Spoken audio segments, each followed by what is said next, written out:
ഒന്നുമില്ലല്ലോ, നിങ്ങളുടെ കുഞ്ഞമ്മയല്ലോടാ മക്കളെ, ഒന്നുമില്ലേ? നിങ്ങളിൽ ആര് വിചിത്രൻ, ആര് ചിത്രൻ? ഞാൻ വിചിത്രൻ, മറ്റേത് ചിത്രൻ. നിങ്ങളുടെ അച്ഛൻ പറയാറുണ്ട് നിങ്ങളുടെ കഥകള്. ഇപ്പോഴൊന്നും പറയാറില്ലല്ലോ, പണ്ടല്ലയോ പറഞ്ഞത്.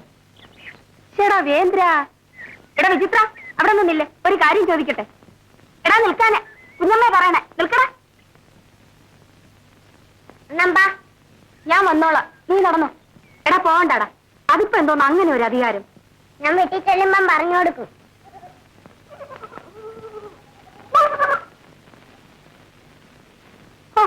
നീ എന്റെ വയറ്റിൽ പിറക്കണ്ടവൻ. അച്ഛൻ തീർപ്പിച്ചു തന്നതാണോ കിടക്കാൻ? കുഞ്ഞമ്മ ഒരു കാര്യം ചോദിച്ചാൽ നേര് പറയാമോ? നേരായിട്ടും. എടാ മോനെ, നിന്റെ അച്ഛൻ എവിടെ നടാ ഇതിനു വേണ്ടി കാശ്? നിനക്കറിയാം, പറയാത്തതാ. ദേ, ഇങ്ങനെയാണോ കുഞ്ഞമ്മയോട് പറയാമെന്ന് പറഞ്ഞിട്ട്? എവിടെ നടാ ഇത് കിട്ടിയതാണോ? പിന്നെ കുഞ്ഞമ്മ ആരോടും പറയില്ല. ഇല്ല, എന്റെ മോൻ സത്യം ഇല്ല. അച്ഛനെ ഇടയ്ക്കിടയ്ക്കൊരു പാമ്പ് വന്ന് കാണും, വരുമ്പോഴൊക്കെ ഓരോ കല്ല് കൊടുക്കും. ഓ, ചമന്ന ഒരു കല്ല് തിളങ്ങും. പട കല്ല് ഞങ്ങൾ കണ്ടിട്ടുണ്ട്, പാമ്പിനെ ആരും കണ്ടിട്ടില്ല. നേരെ ചെറുക്ക വെളച്ചിലും കൊണ്ട് എന്റെ അടുത്ത് വന്നാലുണ്ടല്ലോ, നിന്റെ ചുക്കുറു ഞാൻ അരിഞ്ഞെടുക്കും. ഓ, അങ്ങയുടെ അല്ലയോ മോന്, പിന്നെ എങ്ങനെ?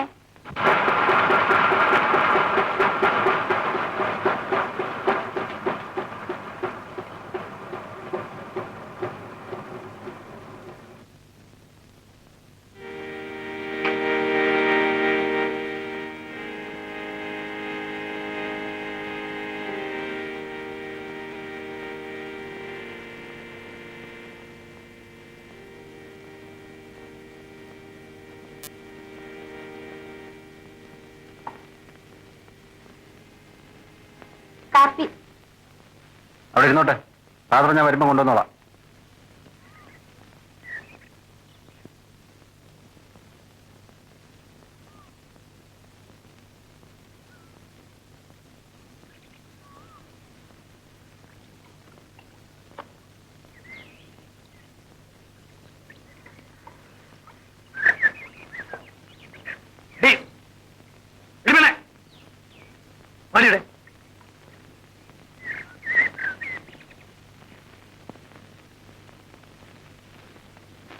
മറ്റേത് പവിത്രണ്ണാന്നും പറഞ്ഞ് പുറയെന്ന് മാറത്തില്ലായിരുന്നല്ലോ. ഇപ്പൊ എന്തെന്നാ കണ്ടിട്ടൊരു വലിയ കനപ്പ്. പരുഷ ചേച്ചോടി, എടീ നിന്നെ പീസിൽ നിന്ന് പഠിപ്പിച്ചോനാ ചോദിക്കുന്നേ, പരുഷ ജയിച്ചോന്ന്? ഇല്ല. ഇപ്പൊ പിന്നെ നീ എന്ത് ചെയ്യുന്നു? ടൈപ്പിന് പോണു. ആര് പഠിപ്പിക്കുന്നു? അവിടുത്തെ സാറന്മാര്. അതല്ല ചോദിച്ചത്, ആര് ഫീസ് തരുന്നു? ഇപ്പൊ പോയിട്ട് വരുന്നു? മില്ലില് കാപ്പിയും പലഹാരം കൊണ്ട് കൊടുക്കാൻ.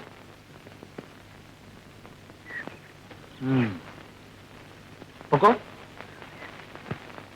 എന്തെങ്കിലും ആവശ്യമുണ്ടെങ്കിൽ ചോദിക്കാൻ മടി വിചാരിക്കരുത് കേട്ടോ.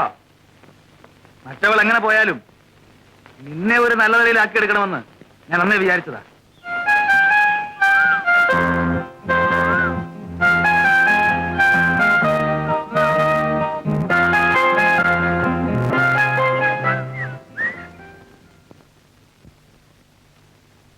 ഒരു കണക്കിന് അവള് പോയതെന്റെ ഭാഗ്യം.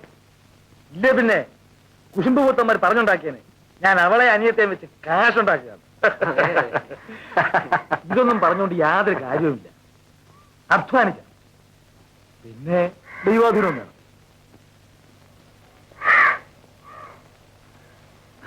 അതവിടെ ഒരു പ്രൈവറ്റ് ബിസിനസ്. ഓ, പ്രൈവറ്റ് ബിസിനസ് നീ ഇതങ്ങ് മതിയാക്കാൻ പറയാം. നാണക്കേട്. ഓ വാ, ബാക്കി എന്തും ഞാൻ പറഞ്ഞത് അവൾ അനുസരിച്ചിട്ടേ ഉള്ളൂ. ഈ ഒരു കാര്യം മാത്രം കടുംപിടുത്തം. താൻ കേൾക്കുന്നുണ്ടോ കുറിപ്പ് പറയുന്നത്? ഇനി ഇതങ്ങ് മതിയാക്കു വെച്ചേ. മോശം ഒരു മോശവുമില്ല, ഞാനിത് മുടക്കില്ല. അങ്ങരുടെ മില്ലിൽ കുത്തിക്കാൻ പോരുതെന്ന് വിലക്കി, ഞാൻ പോക്ക് നിർത്തി.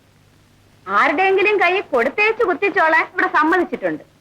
ഇനിയിപ്പോ കുറുപ്പിയായിട്ടുണ്ട് ഇത് കുത്തിപ്പോക്കാൻ നിൽക്കണ്ട.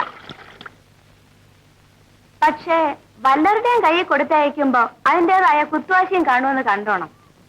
ആളേറെ പോണതിനേക്കാൾ ഭേദം താനേറെ പോണതാണേ. താനേറെ ഇപ്പൊ അങ്ങനെ പോകണ്ട, അതെനിക്ക് ഇഷ്ടമല്ല. അതും എരപ്പയുടെ മില്ല്. അതിന് വേറെ മില്ലില്ലാഞ്ഞിട്ടല്ലയോ?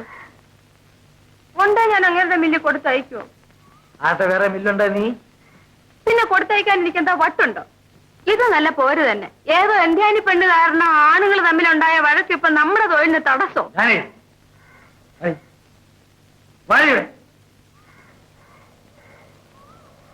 ആദ്യം ഈ തറ വർത്താനങ്ങൾ നീ എന്താ പറയുന്നത് ഓർമ്മയുണ്ടല്ലോ? എന്തോന്ന്?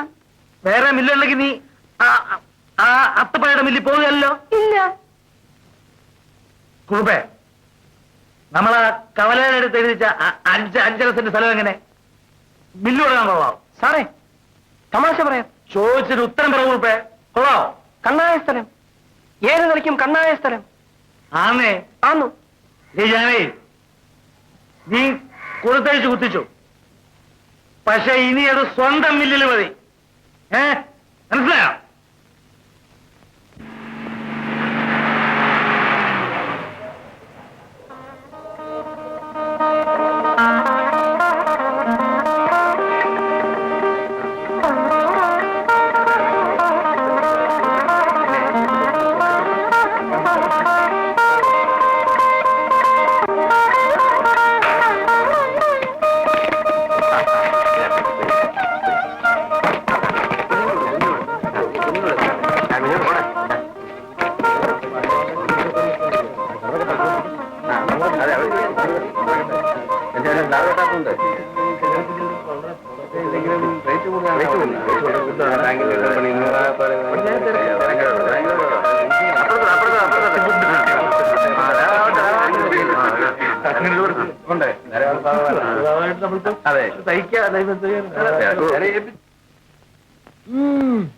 മില്ല് സാധാരണ നെല്ലുകുത്ത് മില്ലാണോ അതോ വലിയ കാട്ടൺ മില്ലാണോ? അതിപ്പോ അങ്ങനെ കാണിച്ചു തരും. ഒന്ന് ചുമ്മാ ഇരി എന്റെ പണിക്കരെ. വിചാരിച്ചാൽ ഉടനെ എല്ലാവർക്കും അങ്ങ് മില്ല് തുടങ്ങാൻ ഒക്കെയല്ലേ? കാശുണ്ടേല് എന്താ തുടങ്ങാൻ പാടാത്തത്? വാ, പലതും തുടങ്ങാം, പക്ഷെ മില്ല് തുടങ്ങാൻ ഒക്കെയല്ല. ഇതിനെ അറിവ് വേണം. കണ്ട കള്ളനും ചെമ്മാനും പാക്കറ്റടിക്കാനും ഒക്കെ അവന്റെ അടുത്ത് കളിക്കാൻ ചെന്നാലുണ്ടല്ലോ, വിരലത്ത് അകത്ത് പോകും. അരി പൊടിയുന്നതിനൂടെ പൊടിഞ്ഞ് പുറത്തു വരുമ്പോഴായിരിക്കും വിവരം അറിയുന്നേ. ഇതെന്തോന്ന് മാമച്ച വിവരക്കേട് പറയുന്നത്? അതിന് അങ്ങേരെ അവിടെ ഒന്ന് മിഷം ഓടിക്കാൻ പോകുന്നതാണ് നിങ്ങളുടെ വിചാരം? അതിനൊക്കെ വേറെ ആളെ വെച്ച് കഴിഞ്ഞു. മധുരയിൽ നിങ്ങാണ്ട് ഒരു പാണ്ടിക്കാരനെ കൊണ്ടുവരിക, അപ്പായ്മെന്റ് 6 പോലും പോയി കഴിഞ്ഞു. മാമച്ചൻ വെറുതെ അവനോട് കയറി ഉരയ്ക്കാൻ പോകണ്ട. പണ്ട് കട്ടുമൂട്ടി നടന്നതാ, അതെല്ലാവർക്കും അറിയാവുന്നതുമാ. പക്ഷേ ഇപ്പോഴവനല്ല. വാ, 4 കാശിന്റെ പുറപ്പ് കണ്ടപ്പോഴത്തേക്ക് എല്ലാവരും മാറി മാറ്റി അവന്റെ പറയും. ഒരു ദിവസം നോക്കിക്കോ, പൊളിയും, അന്നേ കളിയും നിൽക്കും.